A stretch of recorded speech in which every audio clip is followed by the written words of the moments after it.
नमस्कार किसान साथियों।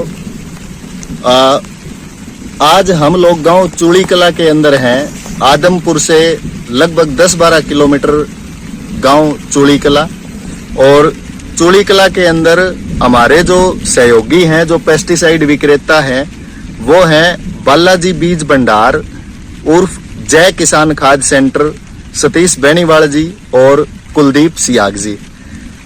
जब नरमा बिजाई का दौर शुरू हुआ था तो उस समय पे हमने गांव के अंदर किसान भाइयों को गोबर का खाद तैयार करवाया। ज़ाइटोनिक गोदन के माध्यम से गोबर का खाद तैयार करवाने के बाद 1 ट्रॉली प्रति एकड़ से लेके 2 ट्रॉली प्रति एकड़ के हिसाब से हमने नरमा बिजाई से पहले सारे खेतों के अंदर लगभग 100 से 200 एकड़ के अंदर हमने ज़ाइटोनिक गोदन से तैयार गोबर का खाद डलवाया, 1 ट्रॉली से 2 ट्रॉली प्रति एकड़। उसके बाद जब गोबर का खाद डाला गया तो उसके अंदर फिर हमने ज़ाइटोनिक कैम 10 किलो प्रति एकड़ के हिसाब से खेतों में डलवाया। उसी गोबर की खाद के अंदर मिक्स करके कुछ किसानों ने 5 किलो भी डाला और कुछ किसानों ने 2 किलो ज़ाइटोनिक कैम प्रति एकड़ के हिसाब से भी डाला। उसके बाद नरमे की बिजाई हुई। आज जिस खेत के अंदर हम लोग खड़े हैं, ये ज़ाइटोनिक गोदन को एक्सेप्ट करने वाले हमारे सबसे पहले किसान भाई का खेत है, जिनका नाम है प्रेम शर्मा, और 4 एकड़ के अंदर इन्होंने कॉटन लगा रखी है। कॉटन की बिजाई होने के बाद जैसे पिछले साल गुलाबी सुंडी का बीटी कॉटन के अंदर रेजिस्टेंस टूट गया था, तो जब भी किसी सुंडी का या गुलाबी सुंडी या कोई भी बीमारी का जब रेजिस्टेंस एकदम से टूटता है तो उस समय पे कोई भी दवाई उतना बेहतर तरीके से काम नहीं कर सकती जितना बेहतर तरीके से आईपीएम तकनीक, इंटीग्रेटेड पेस्ट मैनेजमेंट जो है वो काम कर सकता है। तो हमने गांव चूड़ी कला के अंदर कुलदीप जी और सतीश बेनीवाल जी की मदद से, जय किसान खाद सेंटर की मदद से हमने लगभग 80 से 90 किसानों को बुला के और उनको आईपीएम तकनीक के बारे में समझाया कि गुलाबी सुंडी से अगर हम लोगों ने लड़ना है तो आईपीएम तकनीक एक ऐसी तकनीक है जिससे हम गुलाबी सुंडी से पूरा 100% जो है वो कंट्रोल कर सकते हैं और किसानों को अच्छी पैदावार दे सकते हैं। आईपीएम तकनीक के द्वारा हमने लगभग 200 एकड़ के अंदर फेरोमोन ट्रैप लगवाए ताकि जो गुलाबी सुंडी की फिड़कली है वो अच्छा नियंत्रण में आ जाए। और फेरोमोन ट्रैप जिन जिन हमारे किसान भाइयों ने लगाए, जिन्होंने हमारा गोबर का खाद जो है ज़ाइटोनिक गोदन से तैयार हुआ डाला, और उसके बाद फिर पहला स्प्रे आईपीएम तकनीक के द्वारा जो ज़ाइकोनिम है उसका हमने करवाया। तो ये जो खेत है इसमें अभी तक सिर्फ 2 स्प्रे हुए हैं। पहले स्प्रे के अंदर ज़ाइकोनिम यानी नीम ऑयल और उसके साथ में रोगोर मिक्स करी गई थी बहुत ही कम डोज के अंदर। पहला स्प्रे ये हुआ। उसके बाद फिर जैसे आप सारे हरियाणा के किसान भाइयों को पता है कि हिसार डिस्ट्रिक्ट में 1 जून से लेके और 15 जुलाई तक बिल्कुल भी बारिश नहीं थी। इक्का दुक्का हल्की फुल्की 2-2, 3-3 अंगड़ बारिश थी।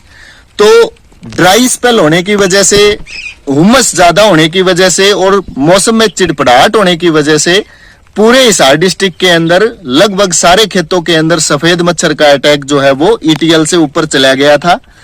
तो 25 तारीख को हमने, क्योंकि व्हाइट फ्लाई भी एक बड़ा मुद्दा है गुलाबी सुंडी के साथ साथ, तो व्हाइट फ्लाई का जब हमने ईटीएल को बढ़ता हुआ देखा तो उस टाइम पे फिर हमने सुमिटोमो कंपनी का लेनो 400 ml प्रति एकड़ के हिसाब से इस खेत के अंदर स्प्रे करवाया, और साथ में नॉर्मली लिक्विड थायो जो है, लिक्विड थायोमेथोक्सम जो है वो मिलवा दिया ताकि हरा मच्छर अगर बाय चांस थोड़ा बहुत हो तो कुछ वो कंट्रोल हो जाए।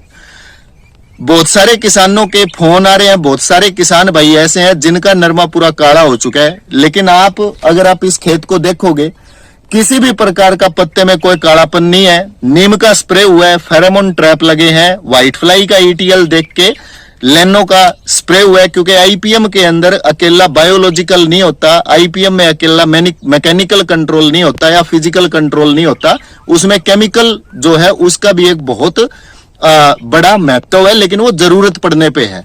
तो जब हमें जरूरत महसूस हुई व्हाइट फ्लाई के लिए तो हमने इसके अंदर पायरीप्रोक्सिफेन 10% टीसी 400 ml प्रति एकड़ के हिसाब से स्प्रे करवा दिया। आज ये खेत व्हाइट फ्लाई से भी बिल्कुल मुक्त है, गुलाबी सुंडी इसमें बिल्कुल भी दिखाई नहीं दे रही है। लगभग अगर आप ओवरऑल पौधे पे देखोगे तो अनुमान लगभग मान के चलो 8 से 10 टिंडे प्रति एकड़ प्रति पौधा 8 से 10 टिंडे जो है वो बने हुए हैं और कहीं भी किसी भी प्रकार का ड्रॉप नहीं है।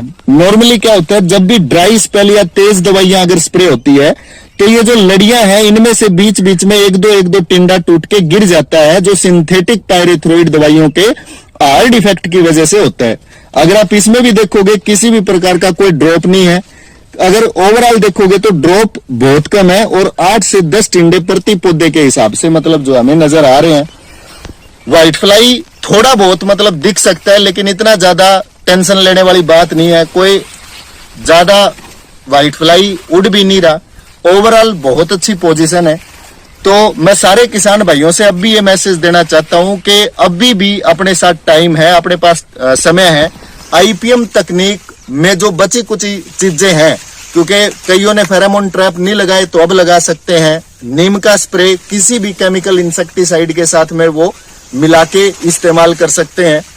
पंजाब एग्रीकल्चर यूनिवर्सिटी के एंटमोलॉजिस्ट डॉक्टर विवेक, मेरे नाम दिमाग से स्लिप हो रहा है, उनसे मेरा काफी डिस्कशन हुआ और उन्होंने ये बताया कि पुराने जमाने के अंदर एग्रीकल्चर यूनिवर्सिटी भी ये कहती थी कि प्रोफेनोफोस और ये जो दवाइयां हैं ये गुलाबी सुंडी के अंडे को भी खत्म करती है। लेकिन पंजाब एग्रीकल्चर यूनिवर्सिटी में जैसा सीनियर एंटमोलॉजिस्ट डॉक्टर विवेक, नाम दोबारा स्लिप हो रहा है, मैं उनका नंबर भी नीचे दूंगा, उनसे मेरा डिस्कशन हुआ। उन्होंने ये बताया कि अभी तक ऐसी कोई भी दवाई नहीं है जो गुलाबी सुंडी के अंडे के ऊपर कंट्रोल कर पाए।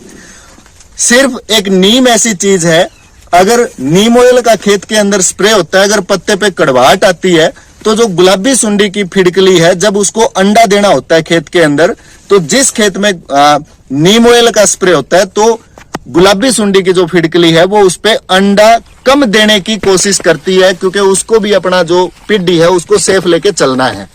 तो कोई भी स्प्रे अगर आप करें, किसी भी प्रकार का अगर आप स्प्रे करें तो उसके अंदर नीम ऑयल जो है वो जरूर से जरूर मिक्सअप करें, ये हमारे लिए बहुत ज्यादा जरूरी है। बाकी ओवरऑल आप पोजीशन देख सकते हैं। मेरे साथ इतने लंबे समय तक बने रहने के लिए आपका बहुत बहुत धन्यवाद।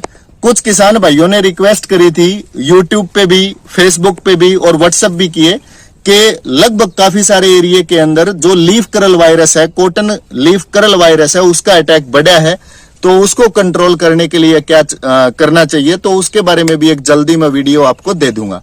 Thank you.